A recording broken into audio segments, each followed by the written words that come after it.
is advised.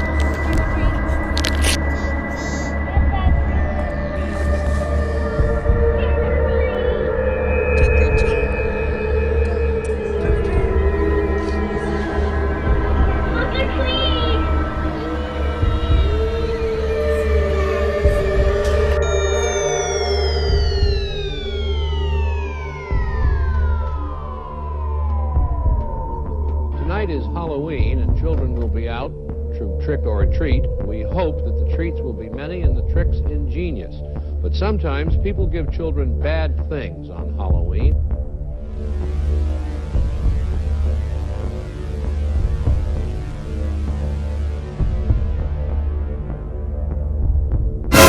Halloween first started in the 1840s in North America. It is celebrated each year on October 31st. The tradition of Halloween originated with the ancient Celtic festival of Samhain, when people would light bonfires and wear costumes to ward off ghosts. In the 8th century, Pope Gregory III designated November 1st as the time to honor All Saints. But soon All Saints' Days incorporated some of the traditions of Samhain. The evening before was known as All Hallows' Eve, and later Halloween. Over time, Halloween evolved from trick-or-treating, carving jack-o'-lanterns, festival gatherings, donning costumes, and eating treats. But the actions of one man on one night ruined Halloween for little kids for years all over the United States. He would forever be known as the Candyman. On October 31st, 1974, Ronald O'Brien took his 2 children, Timothy and Elizabeth, trick-or-treating in a Pasadena, Texas neighborhood. O'Brien's neighbor, Jim Bates, and his 2 children accompanied them. Jim Bates would wait on the sidewalk while O'Brien would go up to the doors with his children. As the night wore on, they ended up at a house where a wall was concealing the front door. When nobody answered, the children ran off to the next house. But O'Brien appeared from behind the wall a few seconds later with 5 straws, about 20 inches long, filled with flavored sugar, called pixie sticks. "They must be rich," he told Bates. He said the residents of the house had answered the door and given the candy to him for their children. O'Brien gave each of his neighbors 2 children of pixie sticks, and 1 each to his own children. It began to drizzle, so they were forced to turn back earlier than expected. Upon returning home, other children were still out trick-or-treating. A 10-year-old boy came to the door, and O'Brien recognized him as an attendee of his church. He had 1 pixie stick left, and he gave it to the boy. Before bed, Timothy asked to eat some of the candy he had collected. He chose the pixie sticks. Timothy had trouble getting the powdered candy out of the straw, so O'Brien helped him loosen the powder. After tasting the candy, Timothy complained that it tasted bitter. O'Brien then gave his son Kool-Aid to wash away the taste. Timothy immediately began to complain that his stomach hurt and ran to the bathroom, where he began vomiting and convulsing. O'Brien held his young son Timothy while he vomited, and then the child went limp in his arms. O'Brien made an emergency call that his son had eaten poison candy. The ambulance, which was already in the area, arrived within minutes. Timothy O'Brien died en route to the hospital. He died less than an hour after eating the candy. O'Brien told the police that someone at a darkened home who only opened the door a crack had handed him 5 pixie sticks for the children in his group. Timmy's death from poisoned Halloween candy raised fear in the community. Numerous parents in Deer Park and the surrounding area turned in candy their children got from trick-or-treating to the police, fearing it was laced with poison.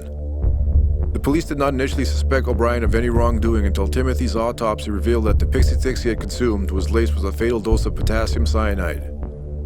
4 of the 5 pixie sticks O'Brien claimed to have received were recovered by authorities from the other children, none of whom had consumed the candy.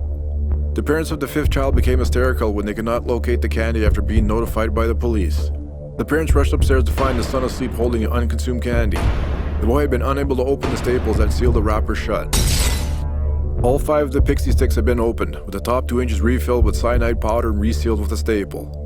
According to a pathologist who had tested the pixie sticks, the candy consumed by Timothy contained enough cyanide to kill 2 adults, while the other 4 candies contained enough to kill 3 to 4 adults. O'Brien initially told police he could not remember which house he got the pixie sticks from. Police became suspicious because O'Brien and his neighbor had only taken their children to homes on 2 streets because it had been raining. Their suspicions increased after learning that none of the homes they had visited had given out pixie sticks.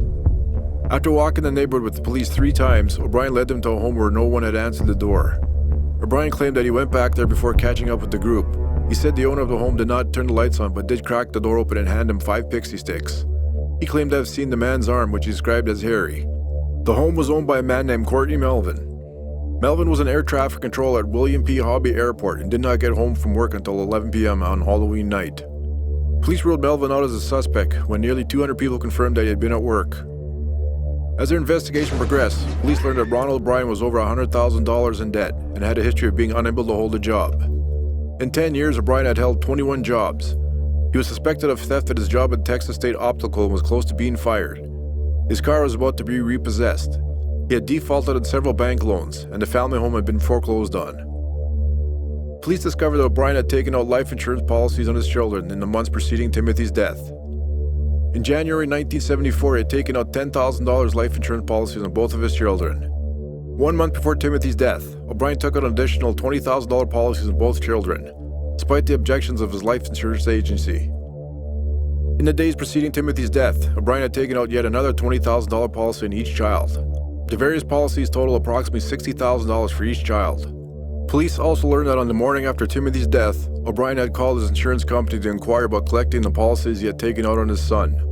After learning that O'Brien had visited a chemical supply store in Houston to buy cyanide shortly before Halloween in 1974, but left without purchasing anything, police began to suspect that Ronald O'Brien had laced the candies with poison in an effort to kill his children to collect on their life insurance policies. They believe he gave other children poison candy in an effort to cover up his crime. Police repeatedly questioned O'Brien, but he maintained his innocence. Although police never discovered when or where O'Brien bought the poison, he was arrested for Timothy's murder on November 5, 1974. He was indicted in 1 count of capital murder and 4 counts of attempted murder. O'Brien entered a plea of not guilty to all 5 accounts. Ronald O'Brien's trial began in Houston on May 5, 1975. During the trial, a chemist who was acquainted with O'Brien testified that in the summer of 1973, O'Brien contacted him asking him about cyanide and how much would be fatal. A chemical supply salesman also testified that O'Brien had asked him how to purchase cyanide. Friends and co-workers testified that in months before Timothy's death, O'Brien showed an unusual interest in cyanide and spoke about how much it would take to kill a person. O'Brien's sister-in-law and brother-in-law testified that on the day of Timothy's funeral, he spoke of using the money from Timothy's insurance policy to take a long vacation and buy other items. As well, his wife rejected the claim that Timothy chose the pixie sticks, stating that O'Brien had, in fact, forced him to choose the pixie sticks. Ronald O'Brien continued to maintain his innocence. His defense mainly drew upon the decades-old urban legend concerning a mad poisoner who hands out Halloween candy laced with poison or needles, or candy apples with razor blades inserted. These stories have persisted despite the fact that there are no documented instances of strangers poisoning Halloween candy. On June 3, 1975, a jury took 46 minutes to find O'Brien guilty of capital murder and 4 counts of attempted murder. The jury took 71 minutes to sentence him to death by electrocution. At the time, men sentenced to death under Texas law were confined to the Ellis unit near Huntsville, Texas. And according to Reverend Carol Pickett, a former chaplain who worked for the Texas Department of Criminal Justice, O'Brien was shunned and despised by his fellow death row inmates for killing his child and was absolutely friendless. O'Brien's first execution date was set for August 8, 1980. His attorney successfully petitioned for a stay of execution. A second date was scheduled for May 25, 1982. That date was also postponed. Judge Michael McSpadden scheduled a third execution date for October 31, 1982, the 8th anniversary of the crime, and he offered to personally drive O'Brien to the death chamber. It was to have been the first time Texas executed an inmate by lethal injection. The Supreme Court delayed the date yet again to give O'Brien a chance to pursue an appeal to seek a new trial. A fourth date was scheduled for March 31, 1984. O'Brien's lawyers sought a fourth stay on the basis that lethal injection was a cruel and unusual punishment. On March 28th, a federal judge rejected the request. Minutes before his execution, he was asked if he had any last words. He said the following: "What is about to transpire in a few moments is wrong. However, we as human beings do make mistakes and errors. This execution is one of those wrongs, yet doesn't mean our whole system of justice is wrong. Therefore, I would forgive all who have taken part in any way in my death. Also, to anyone I've offended in any way during my 39 years, I pray and ask for your forgiveness, just as I forgive anyone who offended me in any way. And I pray and ask God's forgiveness for all of us respectively as human beings. To my loved ones, I extend my undying love. To those close to me, knowing in your hearts, I love you one and all. God bless you all, and may God's best blessings be always yours." On March 31st, 1984, shortly after midnight, Ronald Clark O'Brien was executed by lethal injection. During the execution, a crowd of about 300 demonstrators gathered outside the prison and cheered while some yelled trick or treat. They also showered anti-death penalty demonstrators with candy. Ronald O'Brien is buried in Forest Park East Cemetery in Webster, Texas. Timothy is buried in Forest Park Lawndale Cemetery in Houston. Happy Halloween. Most of today's testimony came from Jimmy Bates, a close friend of the O'Brien family. Bates said that before Halloween, O'Brien asked if he could bring his children over to trick-or-treat with the Bates children on Halloween night. Bates said O'Brien went to one house where no one appeared to be home, and after the children had scampered ahead to the next house, O'Brien came off the front porch carrying the pixie sticks. Looks like you're going to be executed. Would you agree with that? It's a possibility. I've been aware of that possibility since the sentence was handed down. It doesn't make it right. It doesn't make it right. In fact, I'm told that the inmates occasionally refer to you as the Candyman. Is that so? Trick or treat! Yeah. Thank you! Welcome to my channel. This is Mr. Scary. Hope you enjoy the show.